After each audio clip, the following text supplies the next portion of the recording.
Parks ng Dagupan. Sea oil or Isang highest point na yun. Sa new, ganda ng tanong. Highest point, Philippine Highway System. Nagsimula ang ride na to sa isang matinding preparasyon na kung saan ay gagamitin natin ang mga basic essentials natin gaya ng phone holder, itong action camera holder, at the same time itong motor natin. Ngunit napansin ko lang na mahina nga pala ang stock headlight nito. The same day bago ang ride out natin ay agad-agad ako nagpunta sa JMJ Motor Parts para magpakabit nitong ating mini driving light. And after that, nagpa-update na rin ako ng ating plate number. The time has come nang lumabas na tayo mga par. Alright guys, good afternoon. Aakyat tayo ng highest point ngayon mga par. So yung solo ride lang to. Yes, yan na-implement na yan dito sa Pangasinan.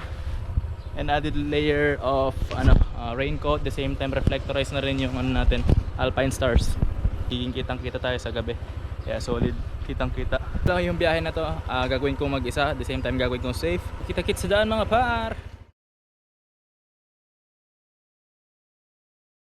So, status ng weather ngayon medyo nag-aagaw na yung liwanag tsaka dilim. Pero putik tong ilaw na to. Kumpara nyo dun sa ilaw niya mga par. Papatayin ko. Oh. Tatabihan ko para pantay kami. Tapos switch ko tong ilaw ko. Boom. Solid. Hindi sayang yung bayad mo nito. So mamaya babalitaan ko nasa na tayo. Pero feeling ko kakain muna ako. Right? What is up guys? Good morning. Time check 1:25 in the morning. Bago lahat dito nanggaling yung motor na to. Ngayon naakit na tayo ng highest point. Actually kaninang nagdi-dinner is masama na talaga yung pakiramdam ko. Nakapag-take ako ng gamot. Ayoko namang mapurnada yung lakad na to actually. Eto ngayon, malakas tayo ngayon. Thank you Lord sa malakas na katawan na ito. Sana maging safe at magiging okay yung biyahe natin ngayon mga par. Try natin itong Zenlo X1. Shoutout say Sir JMJ Motor Parts ng Dagupan. Kumpara nyo naman pag wala ang hirap bumiyahe. Time check, alas 2 madaling araw. Sario La Union. Yan, papuntang Marcos. Sir, bukas ang kailan ngayon? Bukas na.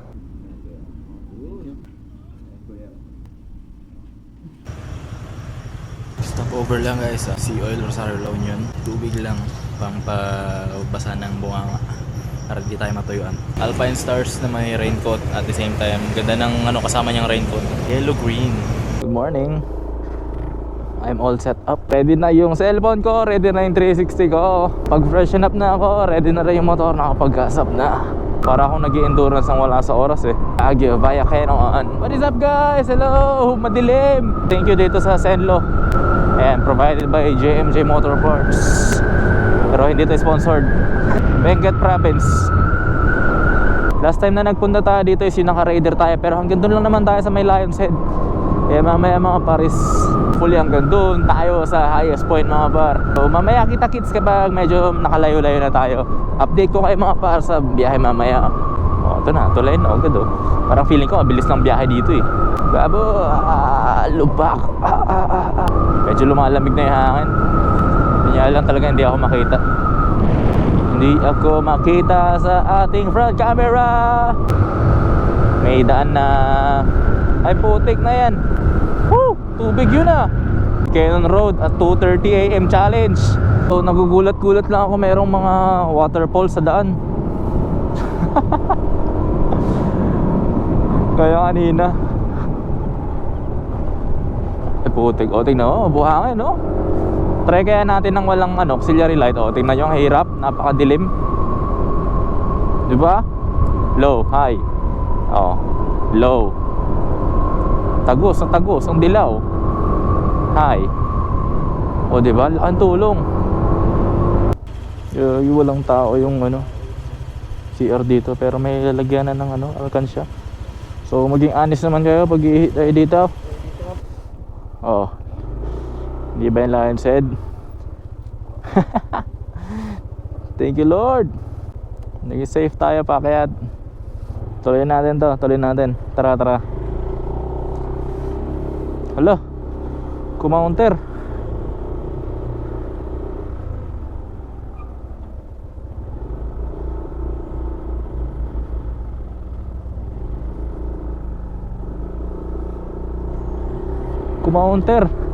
Loko. 3:31. Dito na ako sa may papuntang La Trinidad. So dito ako magte-take ng breakfast ko since medyo gutom na.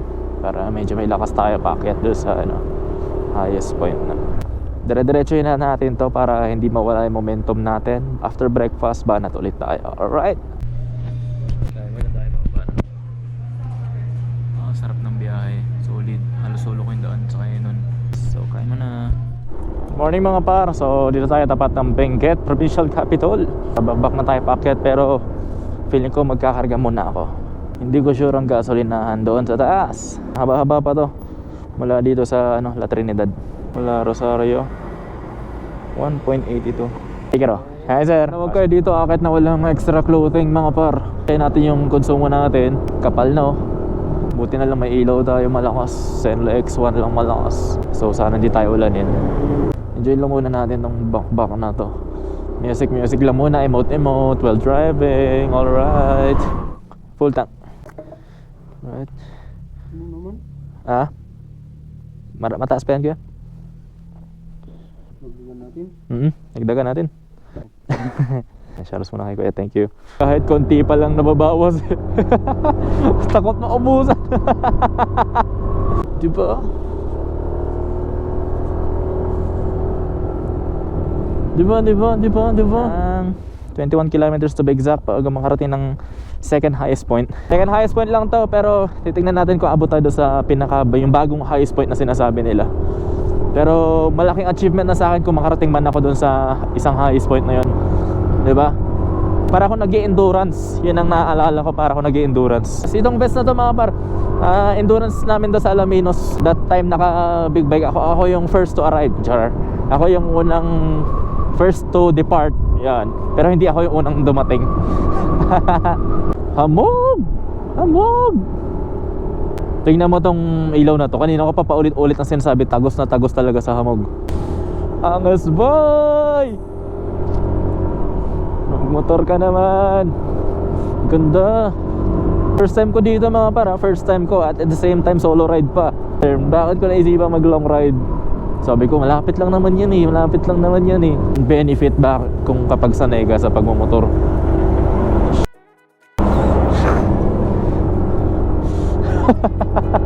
Tsambaan talaga.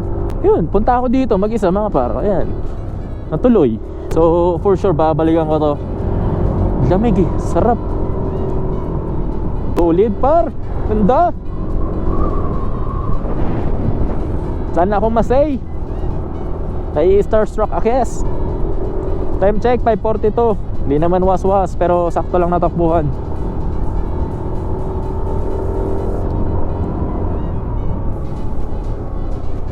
Alam ko marami pa tayong daan na babaybayin. Wow. Ganda oh. Ganda. Solid to man.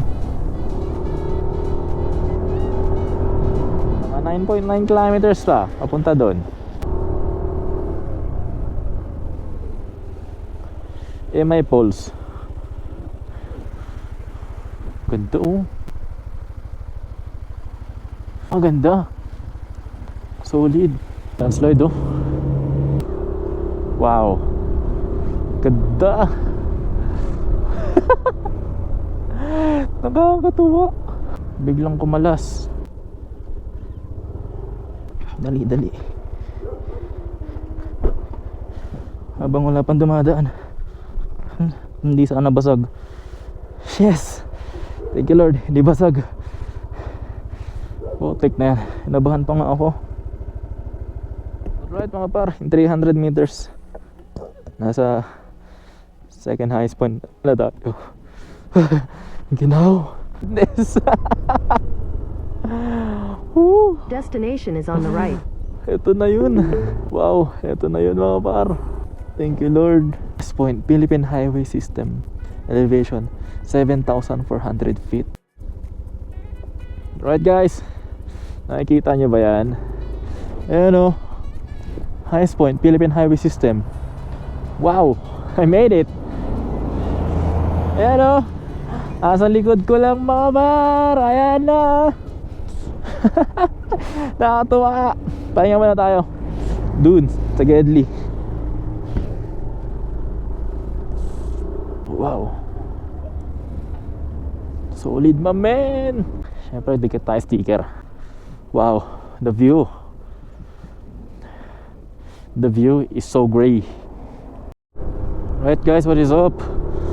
So pagkatapos doon sa old highest point, punta naman tayo sa new highest point. Alright, gas up ulit tayo. Sino bang hindi mapapahinto pag ganito kaganda yung lugar? Hagdang pala yan. Alright, what is up mga par? So may natitira na lang akong 2.6 kilometers. Pansin ko lang, nandito na ako sa halos pinakatuktok ng bundok. Ayan, halos tuktok to. Tuktok na to ng bundok mga par. Bilang na lang yung kabahayan. Parang yung mga terraces kanina is wala na. Time check, 9:02. Wala, nakaka 11 kilometers na ako. Puro paahon talaga to mga par. Yeah, siguro ito na talaga yung new highest point. So pupuntahan natin. Let's go. Mga par, 1 kilometer na lang. Let's go. Biglang lumamig. Woo. Konti-konti na lang. Mount Pulag National Park. Ito ba yun? Welcome to the new highest point. Para saan po ito sir? Para sa ng tourism. Tourism. Okay. Number 1 ako. 8, 9, 24. Nice pala sir. Para makapagpa-picture tayo. Sa pagkakataong ito mga par ay wala nang hiya-hiya kapag nandito ka na sa napakagandang lugar na ito. Hindi mo na maiisip or hindi ka na mahihiya dahil gusto mo na lamang ay magkaroon ng magandang remembrance na maiiwan pag uwi mo ng bahay. Sobrang lakas ng hangin dito mga par, pabugso-bugso at napakatindi ng hangin dito sa ibabaw mga par. At syempre hindi mawawala ang napakagandang view deck na ito. Habang pinagmamasdan ko yung kapaligiran mga par ay tunay ngang nakakawala ito ng pagod. Hindi ko na matanaw kung saan ako nanggaling mga par. Basta ang alam ko lang ay napakalaking achievement nito para sa ating mga nagmamotorsiklo. Hindi ko maiwasang kiligin sa napakagandang tanawin na ito na minsan lamang natin mapuntahan. Hindi ko na inisip kung magkano ang ginastos ko. Basta ang importante, sobra kong napasaya yung sarili ko. Kaya kung may gusto kang gawin mga par, gawin mo lang ng gawin. Huwag kang sumuko. Ito'y akin minsan na ring ipinangarap. Kaya eto ngayon, ako naman yung nandito mga par. Matagal ko nang gusto at matagal ko nang pinaplano na pumunta dito. Nag-aalala nga ako dahil akala ko hindi ko kakayanin ito mag-isa. Nag-aantay rin ako ng mga kasama na pumunta dito mga par. Ngunit kaya naman pala, basta porsigido at determinado ka lang puntahan ang lugar na gusto mong puntahan. Ngunit syempre iba pa rin yung may kasama. Kaya sa mga makakapanood ng video na to, tara balikan natin to mga par. Comment down lang kung gusto nyong balikan at try isiset natin ulit ito. Yes, I am open sa mga kasama sa mga rides natin. Basta kompleto lang ang dokumento, alam mo na yan sa sarili mo, lisensya, ORCR at lahat ng mga basic needs ng motor mo. Syempre budget na rin. Thank you.